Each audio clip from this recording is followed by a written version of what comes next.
Peterbot has just become the biggest villain in the Fortnite scene, winning back-to-back grand finals, stealing the FNCS win from Clicks, and proving to everybody that he is still the best player in the world. FNCS grand finals did not disappoint. I'm going to be going over every single person that is now qualified for the massive LAN event in 2 months, and I'm going to be going over exactly what happened. We're going for CEO starts. I am super close to 60,000 subscribers, so if you're new to the channel, please just subscribe right now and turn on notifications. Use code Kdog in the Fortnite item shop. Want to support me even more? Follow me on Twitter to see my updates live throughout the tournaments, and let's get straight into today's video. All right, so we have to start off the video by talking about the back-to-back FNCS winners, Peterbot and Pollo, getting 839 points, winning by over 70 points. They got 2 wins in 12 games, had an average elims of 4.2 and an average placement of 9.8. I'm just going to go over their match history from today. So they got a 7 elimination third, a 1 elimination 20th, 2 elimination 20th, then a 9 elimination win, 4 elimination third, and a 4 elimination fourth. This team was so consistent today. They really are showing the world why they are some of the best players. Peterbot now officially has 3 FNCS wins, but now the main question is, can he replicate the success on LAN now? After getting the cheating accusations for years, he needs to show up at LAN and prove to everybody why he is one of the GOATs of Fortnite. Second place, we had Batman, Boogan, Rapid. Huge shout out to them. They were in like 10th place after day 1. This was a team that was dominating cash cups all season. They also didn't even load into one of their games, so being able to play second place from only 11 games is just absolutely insane. They had an average elims of 4 and an average placement of 10.9. Their match history today was also pretty insane. They got a 1 elimination 41st, a 6 elimination third, 4 elimination 5th, 3 elimination third, 11 elimination second, and then a 2 elimination 5th. Overall, an incredible season for Batman, Boogan, Rapid, winning multiple cash cups, placing top 3,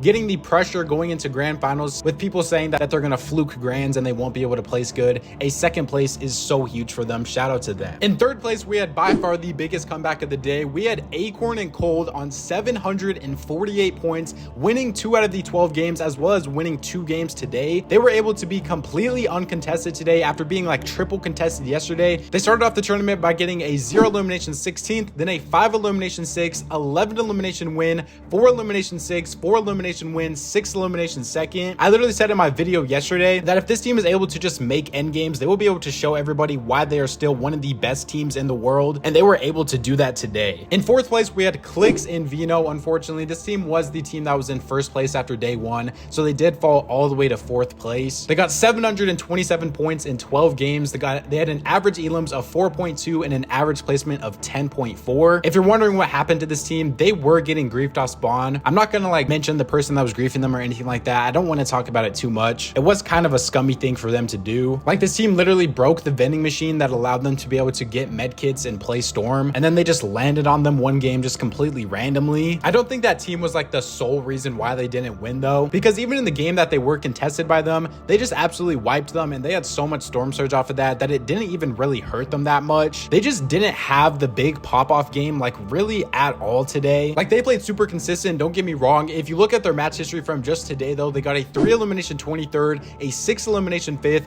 1 elimination 11th, 3 elimination 7th, 3 elimination 20th, and a 4 elimination 3rd. So they had a lot of like very consistent like low elimination games, but when teams around you winning back-to-back games, like, they just weren't able to keep the pace up for the whole tournament, which is super unfortunate. I feel like this really was Clicks' best chance to be able to ever win an FNCS this season, but this team does look really good going into globals now, so hopefully they're able to shock a lot of people and place well there. Fourth place was Trashy and Threats. Now, honestly, one of the most crazy things about this leaderboard is the difference in points between 4th and 5th. In 4th place was Clicks and Vino on 727, and then just one spot under them, Trashy and Threats had 611 points. So there was literally a 100-point discrepancy from between 4th and 5th. So like, the top 4 is just on a complete other level this grand finals. But a huge shout out to Trashy and Threats. This was another brand new team that literally just formed like 2 weeks ago now. They had an average elims of 3 and an average placement of 15. 6th place was DukesSphinx. I think this team was in like exactly 10th yesterday, so shout out to them for being able to go up to 6th place. Boogan and V finished in 7th. Now, this was honestly a team that was struggling a little bit today, but they had 2 insane games to be able to secure Booga's spot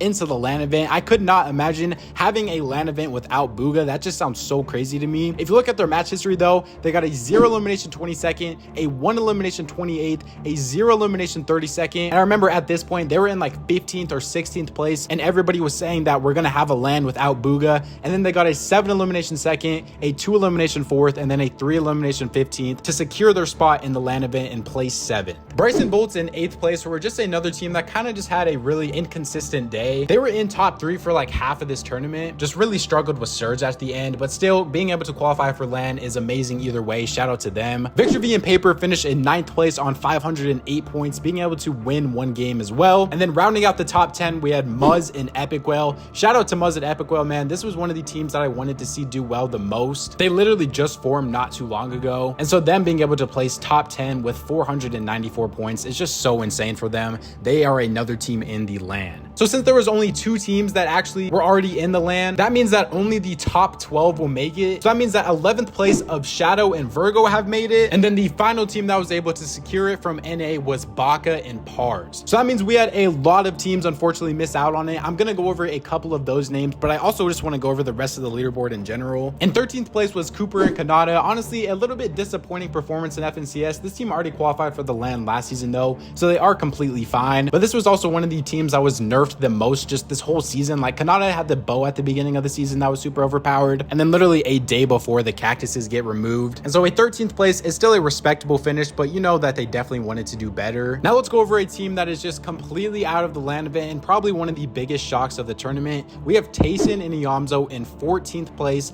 completely out of LAN now. We are not going to see Tayson or Iyamzo play in FNCS for the rest of the year. Honestly, like just a really disappointing day too. They got a 0 elimination 34th, then a 2 elimination 8th, 8 elimination 4th, 0 elimination 29th, 0 elimination 37th, 4 elimination 16th. It just wasn't enough to be able to get the LAN spot secured. This was another team that just massively got affected by the cactus nerf a day before Grands. It's super unfortunate that this did end up happening to them. I was so high on this team all season. I thought they were no doubt a top 3 lock, so a 14th place is pretty disappointing for them. I wonder if Tayson is going to end up going back to EU now. I don't feel like he has really any reason to stay in NA anymore. That might be the end of Tayson's NA run as well. Re and Rituals finished in 22nd place, another team that was just pretty disappointing. I had a lot of people tell me when I made my predictions video that I was low on them, but these guys also already qualified to the LAN event, so they don't really have too much to worry about now. They can just go and full focus on that and hopefully be able to place better there. The extremely sad one though has to be Mongrel and Mr. Savage. Their year is completely done. This team placed 27th, only getting 262 points in 12 games. If you look at their match history for day 2, it really wasn't any better than day 1. They got a 1 elimination 21st, 0 elimination 29th, 1 elimination 37th, and then a 2 elimination 5th, 2 elimination 11th, 2 elimination 42nd. Again, this was just another team massively nerfed by the cactuses getting removed a day before. That was literally their whole Surge plan. If you watch them at all in grand finals, they just could not get Surge at all. So that does leave a lot of question marks now. Like, what is Mongrel and Mr. Savage going to do for the future? Because I mean, if there's not an OG FNCS, we will not see this team compete in a FNCS for 6 months now. So like, does this team go back to EU now? Are they happier in NA? There are so many unanswered questions, and I hope we get responses for them soon. Another pretty disappointing team was Pink and Miro. They finished in 30th place, only getting 244 points. We are actually not going to be seeing the last LAN winner in the next LAN event. Miro is unfortunately completely out now as well. And then the last like big name team was Alex and Worthy. They finished in 38th place, only getting 151 points in 12 games. I honestly respect them a lot for even coming to NA in the first place. Like, they could have just stayed on OCE and probably very easily won Grands, but they wanted that practice before the LAN event, and they were able to make grand finals. So I mean, I can't really hate on them for like just trying their best out there. Honestly, I'm very curious how they're going to place at the LAN now, so hopefully that them moving all the way over here was worth it in the long run for them. Overall though, an absolutely insane grand finals. Let me know in the comment section down below what your top 5 was and if you predicted any of the top 5 right at all. One last thing is I just want to say thank you guys all so much for the support literally all this season. This has been by far the best season in my channel's history. Our goal by the end of summertime was literally 50,000, and we are pushing 60,000 now, so just thank you guys all so much. The journey is not over though. We are still trying to hit 100,000 and get that YouTube plaque, so subscribe to the channel if you guys are new. Use code Kdog in the Fortnite item shop to support me even more. Follow me on my Twitter to keep up to date with everything to do with Fortnite competitive. YouTube says you'll enjoy one of these 2 videos up on the screen right now, so go check them out if you haven't already. Thank God for another day, and I'll catch you guys next time. Peace out.